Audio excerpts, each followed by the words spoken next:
এই জিনিস যে একবার দেখবে তাকে এই হপ্তার মধ্যে দানা খেতেই হবে। কেন, তাদেরকে আবার কে দানা দেবে? আরে মটরশুঁটি নিয়ে আসলে ছোকলা খাবে নাকি? ওরে বাবা, আমি তো ভাবলাম বোধহয় সেই ঢিকচাউ দানার কথা বলছো। যা টেস্ট হয়েছে না, তো সেই টিকটিকি লজেন সাইজের দানাগুলো পাতিলেবু সাইজের হলো কি করে? আরে সেইটা দেখাবো বলেই তো এতক্ষণ ধরে প্যাচাল মারলাম। সুটির থেকে এইরকম ভাবে দানা বার করে নিয়ে ভালো করে ধুয়ে একেবারে মিক্সিং জারে।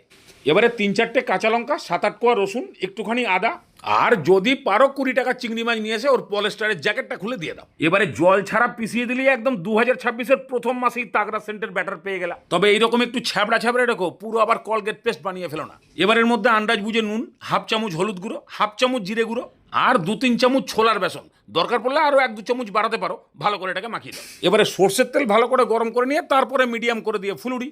সে তুমি হাত দিয়ে ছাড়ো অথবা চামচ দিয়েই ছাড়ো, মোটামুটি একটু গোল করার চেষ্টা করো। 15 সেকেন্ড ওইভাবে ছেড়ে দাও। তুমি ভেজে খুব মজা পাবা, তলায় একদম লেগে যায় না। তারপরে উল্টাও। গ্যাসের ফ্লেমটা মিডিয়াম লোতেই থাকবে, তাহলে ভিতর পর্যন্ত সেদ্ধ হবে, টেস্ট বাড়বে। চারিদিকে ঠিকঠাক কালার চলে আসলে এবার গ্যাসের ফ্লেমটাকে একটু বাড়িয়ে দিয়ে ঠিক এরকম কালার হয়ে গেলে এবারে তেল ছেঁকে তুলে নাও। সবগুলোকে এইভাবে ভাজো, তবে একটুখানি গামলায় ছেড়ে দাও, এটা ঝোলের মধ্যে কাজে লাগবে।